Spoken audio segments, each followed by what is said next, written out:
Good afternoon, everybody. We are indeed live and want to thank you for joining our Capture Cast for the month of July. Today, we're going to discuss the 5 actions to move your digital recruitment plan forward. We've got a great program for you today. With about 25 days left in the 2022 enrollment cycle, many of you are burning the candle at both ends, right? On one end, you're still searching, hopefully for those last few 5, 10, 15, 20 enrollments. And then on the other end, you're really starting to review, reset, relaunch for 2023. And all that entails is search, travel planning, and on and off campus programming, et cetera, et cetera, et cetera. So right now, you're really feeling overwhelmed, I bet. I've been there, spent 25 years on your side of the table, and I feel for you. I really, really do. And I mean this from the bottom of my heart. You never need to just talk to somebody, call me. I'd love to talk to you about it and reminisce. So today's enrollment news headlines you're seeing out there right now, enrollment continues to decline. Inflation will have an effect on affordability and accessibility. And let's not even talk about supply chain issues that are going to drive up the cost of running your institution. Now more than ever, we must all be better stewards of the dollars that we have to identify, convert, and enroll the right students. So as we get started today, we have a couple guest experts, and we'll bring them in a couple minutes. But we have very blessed to have Rebecca Finn-Kenny with us. She's our senior enrollment advisor here at Capture. And then we also have Dr. Tony Bourne from Heidelberg University in Tiffin, Ohio. And we're going to hear from Tony as well and how things are going in Tiffin, Ohio. But we're looking for all the right answers, right? So recruitment and marketing channels are continuing to move. We all know this, but what is working on your campus and how can you build momentum moving forward into 2023? You have platforms out there, you have CRMs, you have Google Analytics, you have phone calls, text messages that goes on and on and on. What are you using to elevate these methods for top of the funnel management? Because that's what we're talking about right now, is making that transition from 2022 to 2023 and making sure that our search gets off in the right foot. 3, you have digital, you have print, you have counselor outreach. That's all important to a successful plan. But how can you leverage each of those to help the student during the enrollment journey? I have to start thinking about that. 4, recruitment is everybody's job on campus, and this is not a cliche anymore. How are you leveraging the messages from your faculty, from your staff, and your current students in your strategy to make sure that you're reaching and getting those messages to your prospective students? And finally, promotion of special events to get students to campus. Now that we've pretty much opened back up, it's time to get those students back to campus. But how are you connecting your digital assets and your digital strategies to engage more prospective students to get them excited about your institution? So as we move through today, I want to just quickly tell you a little bit about Capture. For those of you who are new to the Capture Cast, welcome. I'd also like to welcome the folks in Hawaii who have registered and are joining us today. Good morning to you. But we're glad that you're here. A little bit about us. Capture Higher Ed is the leading enrollment marketing firm that believes in making every interaction count. Every email, every website page, every digital ad, every text message you send has to be relevant and personal. Through the use of higher education's only behavioral intelligence platform, we are the very best at identifying, converting, and enrolling the right students for your college campus. The behavioral intelligence platform is driven by real-time data, our team of enrollment experts, customer relations specialists, and real data scientists that help our partner institutions navigate this very dynamic and ever-changing higher education recruitment landscape.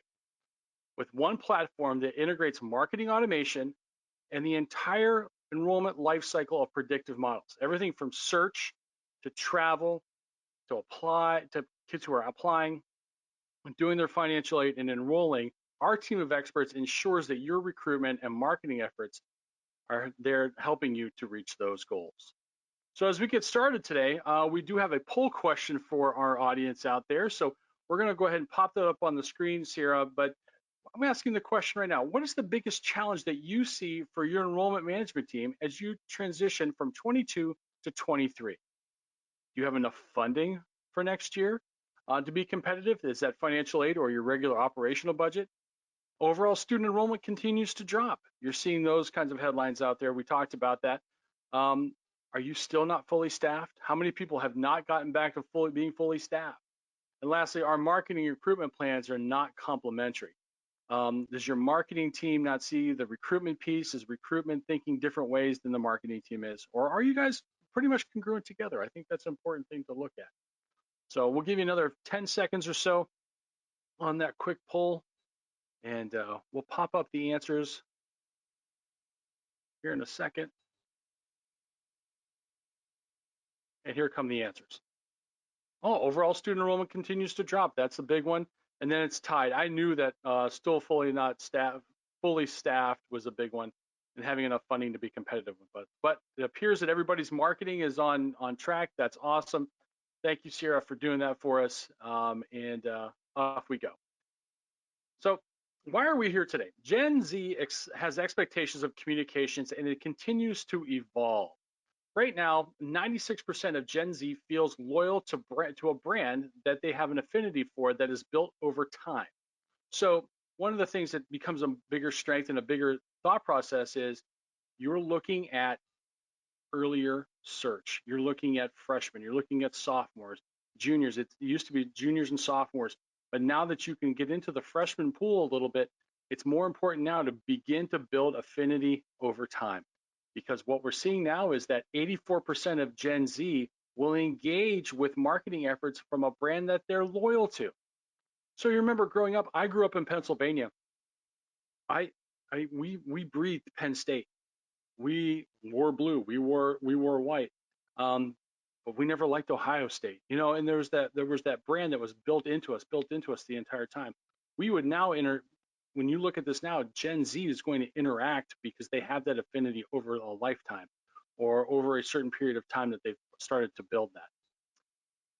Number one, social media is now the preferred channel while others still love their emails. So yes, millennials still love their email, Gen X loves their email, boomers love their email, but social media now is taken over as the preferred channel of communication with your Gen Z students. And finally, 81% expect a personalized experience when interacting with your digital assets. So think about that. Take a step back for that. The expectation now is personalization.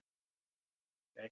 That's the most important thing, is that you have to provide personal, relevant information to that student where they are and when they are. So as we go, let's welcome in our guest panelists today, Rebecca and Tony. I want to make sure that I can see them. Are you guys there? I'm in. Okay, there you are. Good. My computer's a little slow, but welcome. First off, I want to kind of get an introduction from you guys. Rebecca, tell us a little bit about yourself and what you do here at Capture. Sure. Good afternoon, everyone. My name's Rebecca Finn-Kenny. I'm a senior enrollment advisor here at Capture. And what that is I bring my 20 plus years of enrollment management experience to the table in my discussions and working with partners on helping to align their goals with our strategy for their success. So happy to be here. Thanks for coming, Rebecca. And Dr. Bourne, would you give us a little background on you and Heidelberg? Sure, yeah. So my name is Tony Bourne. I am the Vice President for Enrollment Management and Marketing at Heidelberg University, which is in Tiffin, Ohio, so north central Ohio, about a little over an hour north of Columbus. Small private college university, primarily liberal arts, but we've added in some business and things like that, like everybody else.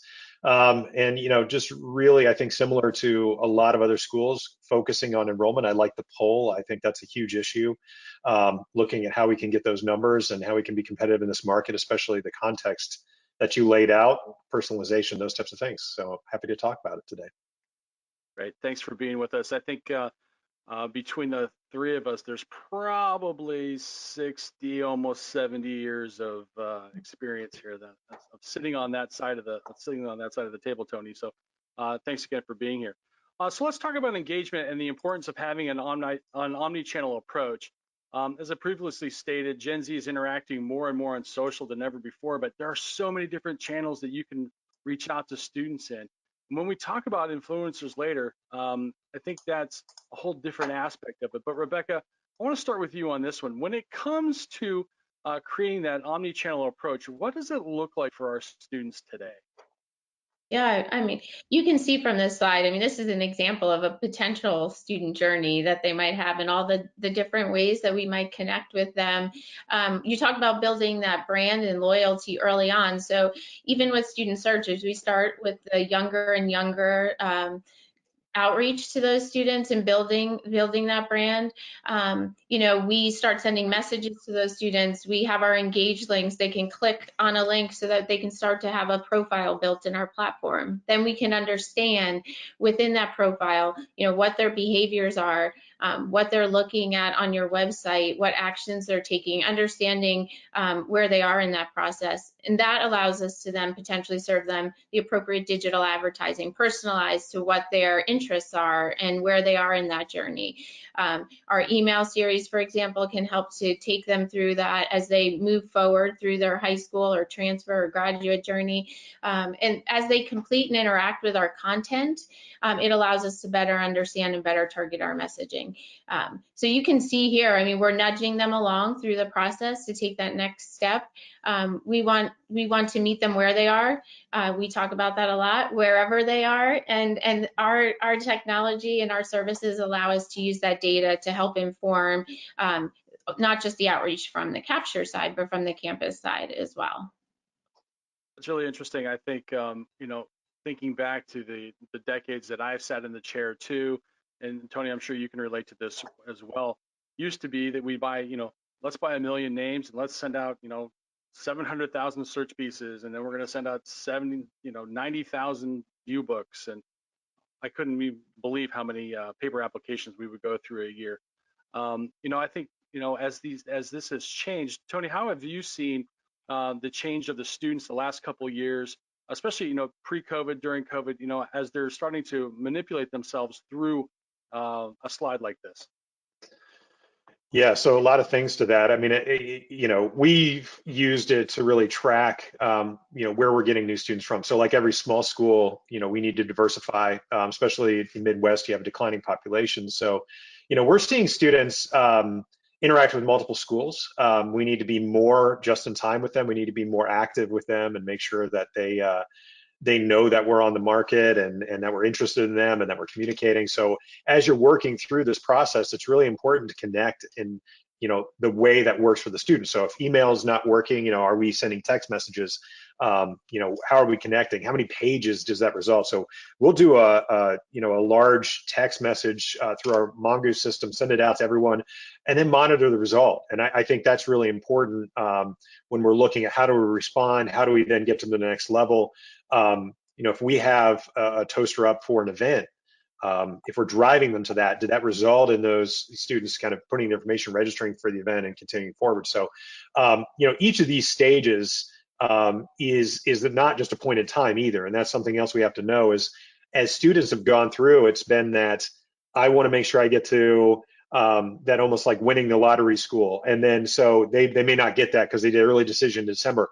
So we're not just, sitting in one cycle where, we're done in December. We're continuing to interact with students with all of these points all the way through the winter. And it's really important to understand that and continue to track. So we need the tools to do that. Right. I think it's interesting, and it kind of takes us into our next slide. When you talk about the platform, we talk about evaluation of methods and metrics. And, in the good old days, we could set a strategy. We could go out and recruit and do our marketing behind it. And then we would sit in June and July, maybe even May a little bit, sit back and kind of measure that a little bit. But as we move forward now, because we're in that digital age, you can set a strategy, go out and work that strategy, but you can measure it and then optimize it, measure it and optimize it. And Tony, I'm going to ask you this question here. How has it been, having all of that data, obviously from Engage, because you are a partner of ours, but also using your Slate CRM and putting it together and like you said, just making sure that you're in the right place at the right time for those students. Yeah, that integration with Slate is huge for us. It allows our counselors to go to one spot to get the information they're looking for. So getting their affinity scores, seeing, student interactions. But what I would even do with the graphic is I'd say these are, concentric circles. This is a continuing process, and it's not just kind of one cycle. It's 5-6 cycles throughout the year, and that's what the data really allows you to do, is to look at that and say, okay, where are we now? What revisions do we make? and I'm going to test those 2 weeks from now, and then I'm going to do that cycle again. And that's really what we have to do. And go back to your original point, even about students, it's not just that they expect to be, individualized. It's they're expecting it to be intuitive. And this allows us to do that too, and saying, okay, how did these students interact? We need to modify our interactions to accomplish that. So, if we send out an email, or we do a postcard, or we have some redirect advertising, where are we sending them? How fast do they get a text message from us after they've visited the page? Those types of things need to be tracked and considered, and then look at when did the student apply after that, and how fast do we respond to that too. And what we're finding is that timeline is shrinking. If you're not responding with a text message that says, hey, we saw that you submitted your information, it's within 24 hours, that immediacy is what they're looking for and what they need, because they're used to that intuitive and adaptive response through social media. And it's weird when it doesn't happen, and you don't want to be the weird school. So those are things that we look for in the data that we're looking at. Yeah, don't want to be known as that weird school. I think one of the things that we talk about is, that Gen Z is truly a digital native kind of generation, where they haven't been, they've always had a computer, they've always had social media, they've always had these things in their lives, and that continuous feedback is expected. It's like second nature. Oh, I did this, I better get this back. So that's it's an interesting take, and I'm glad that you guys are looking at it that way. When we talk about search and stuff like that, I wanted to kind of point something out. When you're looking at search strategy and stuff like that, if you want to be strong in searching and creating your inquiries, there are some developmental musts that you have to do. First, you have to plan, you have to be consistent, you have to have precision, and you always have to be measuring. So have that plan in place for search purchases. Have that data behind you. Obviously, you want to have data that is based upon where you've been successful before. But if you have a good predictive model that you can use to really enhance and find out where those students are that are going to best fit your institution, I think that's an important thing. But at the same time, you have to have a way to capture those stealth visitors on your website. And I think that's one thing that the behavioral intelligence platform does for you. It does grab that information. You have to be consistent. Okay, so be consistent in your identity and your message. Don't get sideways how you're working with different social media channels in your email and not getting out the same message the same way. Obviously, you can change the message a little bit depending upon your segmentation if you're doing that within your search your search outreach. But making sure that your identity and your message has congruence and it is moving forward is a big thing. And have precision. Precision by finding the right individual student and marketing channel to deliver that information to them, right? So making sure that you're recognizing, just like what Tony just said, recognizing where they are and being able to deliver the message to where they are at that point in time. But what we're seeing too, and Rebecca, I know you and I have been on a call once or twice before where the student was, talking with them on email or working with them with email, then all of a sudden then they're not. They're more into the text messaging or they're into a phone call kind of situation.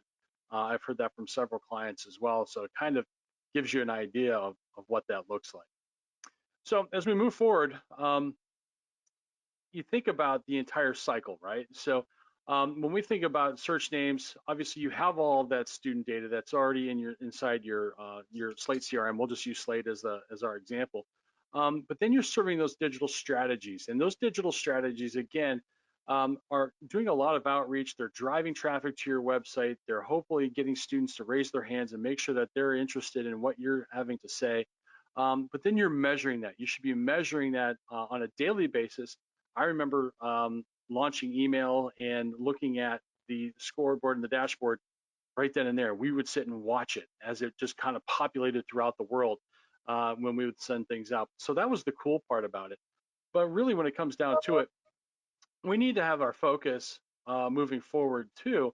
And what we need to look at is how we can help affect where our marketing spend is, how we're allowing our admissions counselors and our teams to be able to make those meaningful relationships with students and influencers. And then obviously, print and mail is not dead, okay? And actually, we have some partners who have really expanded their print outreach because they're looking at it from an aspect of meeting parents, where parents are most of the time, and that is in the mailbox sometimes.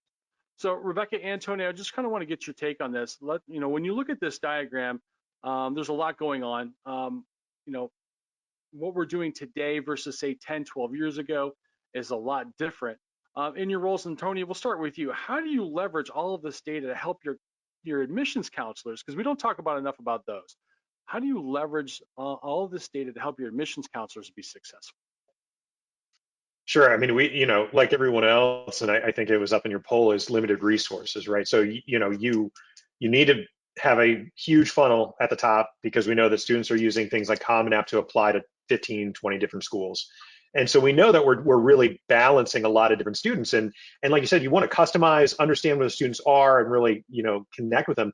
But when you have limited resources, especially human resources, talking about not being fully staffed, using this information can allow those counselors to really target the specific students that are the highest value, highest return students. Who's come to my website? Who's interacted? Where did they come from? Did their parents come? Those types of things are really important. And so you can't call, not every counselor can call 1,000 people. You need to really target that in on a weekly basis, because it's not just the number that they call too, it's the quality of that conversation, whether it's a call or a text message. How did that conversation go? And did they get feedback from the student? Were they able to connect with them? If I'm trying to spend 2 minutes on the phone per kid, I'm not making any real connections, and I'm not making meaningful relationships like you put out. So, those are things where we can look at what we've done on a weekly basis. We run the report on Monday. This is who you need to connect with this week, and start those things top to bottom and really use our resources wisely. So at the end of the week, we can say we definitely hit our 80s and above, and all of them had great conversations. And then we can note that in Slate, and we understand that, and then we repeat that with either that student population or another one, and keep building that throughout the year. So yeah, it's really important now, I think more than ever, when you have to have that customized approach, but you don't have as many resources, that you have that good data to build on and kind of work with. And without it, we're just kind of flying blind. Yeah, I think that's one of the things that we really forget is that the amount of pressure that counselors put on themselves to make those relationships and those phone calls. Sometimes it's about volume, but to your point, Tony, it's really more about creating those relationships and having enough information behind it to make that phone call. Obviously, the CRM's got a ton of it, and Rebecca, we're going to kind of switch here a little bit, but as part of the behavioral intelligence platform, what Tony's doing, and Tony, this is an actual student record that we have for one of your students from Port Clinton, and as you can see, this student has visited the Heidelberg website 380 times and has viewed more than 1,400 pages. So I think, Tony, you're in. I think this one's going to deposit. I think that's coming, right? So the one thing I want to add before you go to Rebecca on that is context is key. So when you make that call, so what you're saying about knowing the student, it's weird to make a phone call to a student nowadays. We know that, even text messaging. Why are you calling me? Why are you texting me? So this, I think, is a great example. So the reason I had to jump in real quick is just because if I can see what pages they went to, if they went to the financial aid page or the net price calculator 35 times, I want to call and say, hey, we know that price is an issue. This is where we are. Here's a way to set up an appointment with financial aid. There's meaning to that interaction. And that's really, I think, key to this particular slide itself. Yeah, I think, and Rebecca, I'm going to ask you this question for you to explain how the counselors can navigate this information a little bit. But yeah, there's a little bit of we try and stay away from the creepy factor when you call them up on the phone or text message them and said, I just saw you on the website 10 minutes ago. But this is kind of real-time data and looking at it. So Rebecca, kind of give us an idea of how, when you are working with our partner institutions, how you're being able to show them how to leverage this information so that they are making that meaningful relationship.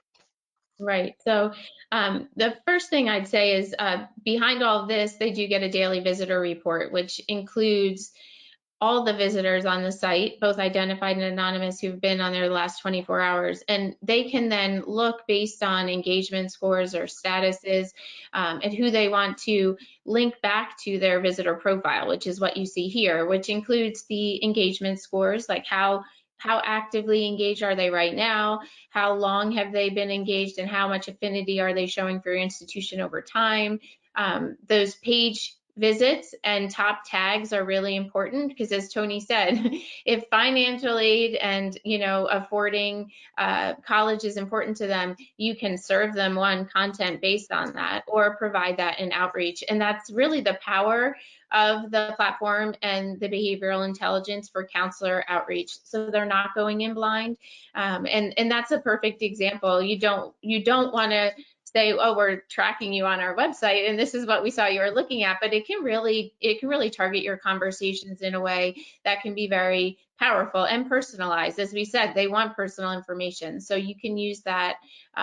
And then you can make sure you're serving them content and information when they're not, when you're not talking to them, that you're serving them the appropriate information in your other channels. And that's what we talk about. You have to hit them everywhere they are when they are there. And this allows you to do that. So for counselors, it can be a very powerful tool. And as Tony mentioned, we can bring that information into Slate so that they don't even have to leave and come into our platform to see all of that information, which makes it easier for them to navigate and make it part of their daily work, really make things efficient for them.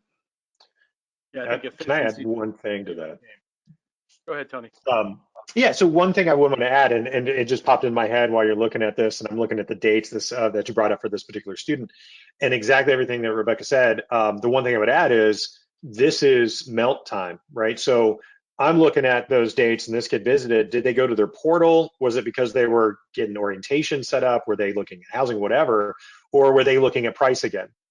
And that's a huge indicator of melt. And if they're saying, well, wait a minute, I'm not sure if I can afford this, we have now a point of time information that we can use to connect with that student and make sure that we can use it as a retention tool, not just a recruitment tool.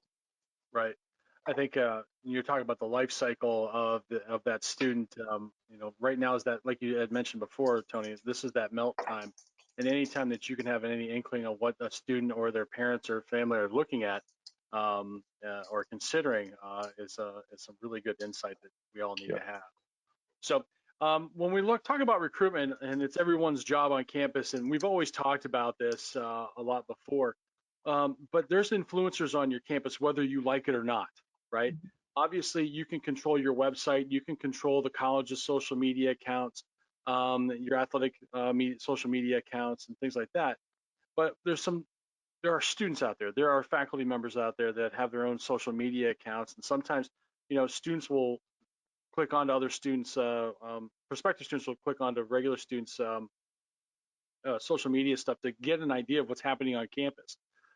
So what's important is when you're bringing people together, like your faculty and your staff and your current students, to kind of put one big message out there, you want to build that affinity and speed to relevance. I think that's the biggest thing about what we're looking at when you're having that, is to try to create that connection, not just with the admissions counselors, because that's one of the worst things you can do is only have your admissions counseling staff be the ones that they're talking to. But let's not also forget about parents. There's a lot of information that's out there. Parents are on social media. They are also inside email as well. So don't forget to use parents and have some parent messaging as well. Make sure you're creating those strong messages from top faculty and your staff that are going to be interacting with your new and incoming students. So academic advisors, obviously your coaching staffs, some of maybe your freshman English course professors, those kinds of people who are going to be very influential in the success of a student acclimating to campus. Encourage your students, your current students, to welcome new students to campus. So those who are working at the new student orientation and things like that, have them make those connections. Those are your leaders on campus. Those are the people that you want to get to. Tony, I wanted to ask you a little bit, and full disclosure, I am a Heidelberg graduate. My brother's a Heidelberg graduate. But I've really enjoyed the internship chronicles that you were running this summer, and it's really promoting current student outcomes. Can you talk to a little bit about how that process came about, and what the results you guys may be seeing on that? Yeah, so we started with that, the same thing you said before, is personalization. Students want to see, what they're looking for, but one of the things that we really saw was they want to know about their outcomes, especially in, programs that are more liberal arts based or with smaller schools. Is this a good investment? And we really started with that in mind and talked about customizing the experience when a student comes to the website or goes through our social media. So we're trying to put examples out there, so a student can see that when they major in X on our campus, that they have a job opportunity, that they're going to connect with a company. And we're putting it primarily through either LinkedIn or Instagram and other social media channels. So parents will see it. LinkedIn obviously is more heavily parents. Same thing with Facebook. Instagram, we can get more student contact. And we're really putting a lot of effort into making sure that we have good stories to tell from a lot of different angles. So different types of students, different majors, different jobs, all those things are a part of that process.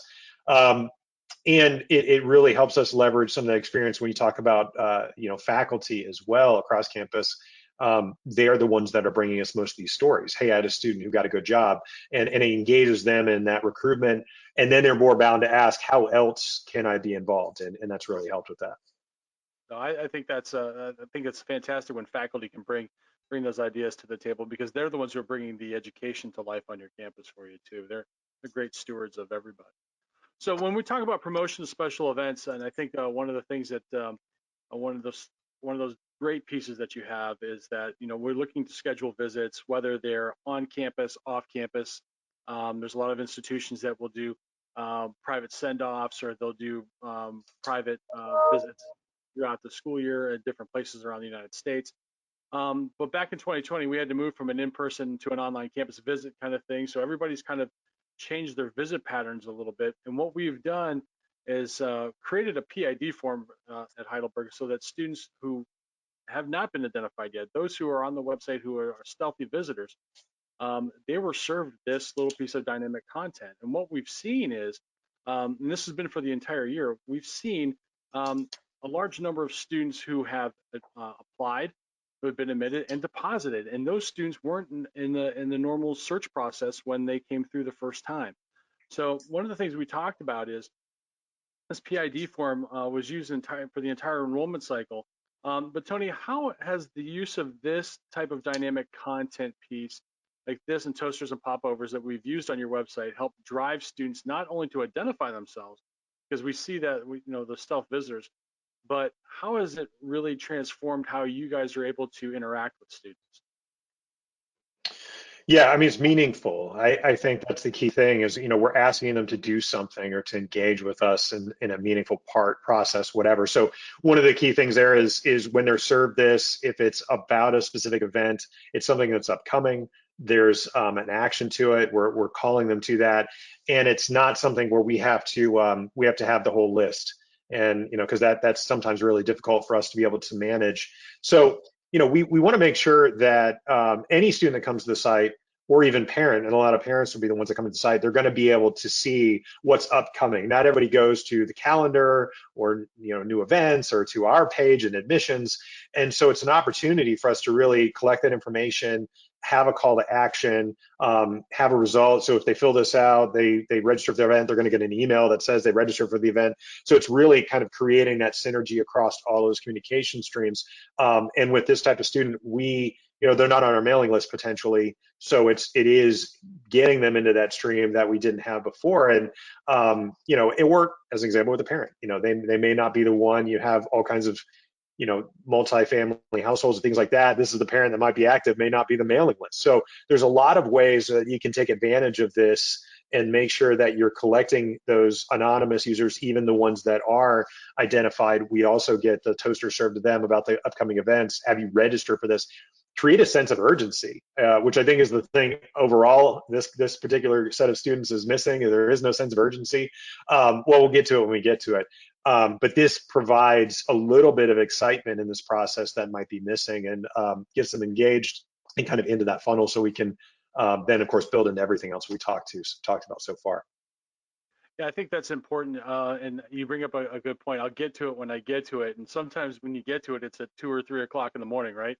The students are, doing their gaming and all that other stuff, or they're doing Netflix or whatever. Well, actually, not as many people are doing Netflix anymore, but they're doing stuff on their social media or whatever, and then they're searching for colleges at 2 or 3 o'clock in the morning, or they're doing their homework at 2 o'clock in the morning, whatever it might be.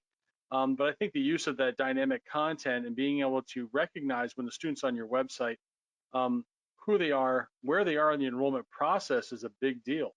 It's kind of having an extension of your admissions team kind of out there at all times. So, Rebecca, I want to kind of turn to you here as we kind of start to wrap up. But when we use dynamic content, we've got a couple of pieces of dynamic content here on the website that we use with our partners at Heidelberg. When we say the word dynamic content, it's being offered, it's based upon where the student is on the enrollment journey. Why is that so important in today's enrollment atmosphere to be able to recognize where the student is and to give them that message when they need it? Yeah, so we talked about personalization, and it really doesn't serve you well to be serving a piece of content that's not relevant to the student. So we can do it based on their behavior, right? What they're looking at, how many times they're coming back, what they're looking at, the things that they're doing when they're on your site. Or we also are receiving data from our partners, so we know where they are as far as their status in the journey as well. So we can serve relevant information based on what stage they are in the application process or the exploration process, whether or not they visited campus. If we're getting that data from them, we can really encourage them to take that step, or to apply, or to deposit, or to sign up for orientation, or connect with financial aid, file their FAFSA, all of those things. So when we say it's dynamic based on the behavior or their status and the data that we know about them, we can serve them appropriate content. So you can see here some examples, right? Depending on what actions they're taking when they're on your site, that will trigger the appropriate content as they move through. So when they are looking, when your office isn't open and they have questions, you can still gain information on what's important to them and where they are in the process, and also serve them this content as appropriate. Yeah, I think that's really important, because I think, again, being able to identify that student where they are in that process really gives them the opportunity to continue down that path of enrollment. I think Tony and you both of you used the word nudge, not to push somebody, but to nudge them, to get them to take that point of action and moving forward. I think that's really great. I want to quickly thank you to our two guests, Dr. Tony Bourne from Heidelberg and Rebecca Finn-Kinney. Thank you guys so much for being with us today. And remember that that we love you. But thanks again for giving us that insight. I think that's really important to hear from people that are actually using and working with students on a daily basis to help them through the process. So thank you very much. Sure. Thanks, Chris. So, sure. So our takeaways for today. The big pro tip here, obviously, make sure you're using strong messaging across all of your channels, okay? You want to expand that digital footprint, but don't lose sight on the old school methods. Yes, you're going to have to make phone calls. Yes, you're going to have to use your text messages. And yes, you're going to have to use email. But don't be afraid to start to branch out a little bit. 2, get your data act together. Okay, we've been talking to some schools and institutions out there that are still using Excel spreadsheets. Make sure that you guys have a really good platform that you are gathering that data in. This will absolutely ensure better decision making for you. So get your data act together. 3, your counseling staff is your most important resource, and we don't give our admissions counselors enough credit in my world. So allow your digital strategy to inform and focus your counseling staff on the right students. Okay, don't waste their time. Make sure that those counselors are reaching out to the students who they are going to be able to make the best impact to. 4, recruitment is everybody's job on campus. Make sure that you're including messages from your faculty, your staff, and your students in your digital strategies. Build those in. Have really strong digital strategy that matches with your digital assets. And finally, campus visits are still an important part. And if a student is going to enroll in your institution and they haven't visited your website yet, the likelihood of that person actually retaining at your institution is very slim. So make sure that when you are pushing those students out there, use your digital strategies to identify those students and get them to campus for a campus visit. Trust me, you will reap the benefits of that. So we got one last question for you, and we're going to pop this up here for us. And Sierra, you can do that for me. But in about 25 days from now, fall semester begins. How do you feel about the class of 2022? We made our class. we're ready for 2023. We still have some work to do, but we'll make it. We're in the ballpark, but we're planning not to meet our goal. And lastly, we have no idea where we are. And this roller coaster is being up and down. We don't know where we're going to be. So let's take a couple seconds to kind of think about that. Where are you with the class of 2022? And I like Dr. Bourne's comment. I will get to it when I get to it. We've seen that the last couple of years. It goes in a cycle. I will tell you, I've seen it happen before. But then you have some really motivated classes as well. So if you're new to the profession, please understand that it does come in cycles. So go ahead, Sierra, pop up the question, the answer. There it is. We're in the ballpark, but we're planning not to meet our goal. We're hearing a lot of that. We still have some work to do, but it looks like everybody has an idea of where they're going to be, and I would hope that would be the case with only about 25 days left to go. So I hope that everybody's melt stays not melting. Hopefully, you're adding a couple people as you go.